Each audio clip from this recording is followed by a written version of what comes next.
টাকা দিয়ে মারাংতং পাহাড়ে 2 দিন 1 রাত থাকতে পারবেন, সাথে সকাল দুপুর রাতে 3 বেলা খাবার সহ, এবং সকালবেলা ঘুম থেকে ওঠা পর ভরপুর মেঘ পাবেন। মারাংতং পাহাড়ে কিভাবে আসবেন এবং কত টাকা খরচ হবে আজকে সব কিছু বুঝিয়ে দেব। প্রথমে আপনারা নাইক্ষ্যংছড়ি থানা মোড়ে আসতে হবে।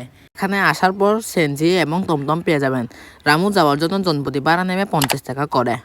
ড্রাইভারকে বলতে হবে বাইপাসে নামিয়ে দেওয়ার জন্য। রামুতে আসার পর মাইক্রো গাড়ি এবং বাস দুটোটা পেয়ে যাবেন আপনারা। রামু বাইপাস থেকে চক্রিয়া যাওয়ার জন্য জনপ্রতি ভাড়া নেবে 80 টাকা করে।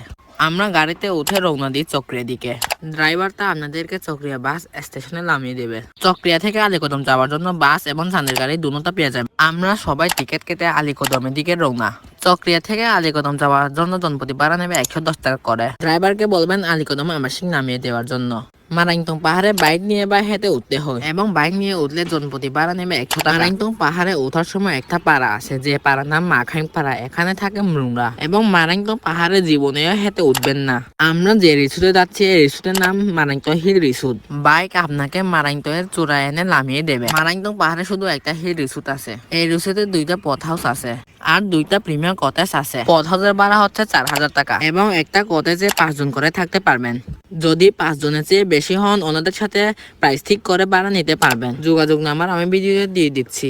পথ হাউসের সাথে একটা ওয়াশরুম পেয়ে যাবেন। সামনে খুব একটা সুন্দর মাচাং আছে, যেখানে সবাই একসাথে বসে আড্ডা দিতে পারবে। এখানে প্রিমিয়াম কটেজের ভাড়া 4000 টাকা। 4000 মধ্যে আপনারা 10 থেকে 12 জন থাকতে পারবেন। এখানে কটেজের সাথে একটা ওয়াশরুম পেয়ে যাবেন। কটেজের সামনে সুন্দর একটা মাচাং আছে, মাচাং পাশে সুন্দর একটা দুলনা পেয়ে যাবেন। 3 বেলা খাবারের দাম 750 টাকা। দুপুরে থাকবে ডিম বোনা খিচুড়ি, আর রাতে থাকবে চিকেন বারবিকিউ। যদি মারাংতং পাহাড়ে টপে আসেন তাহলে সুন্দর একটি বিহার দেখতে পাবেন, এবং যারা এই শীতের মধ্যে প্ল্যান করতেছেন মারাংতং পাহাড়ে আসতে পারেন তারা।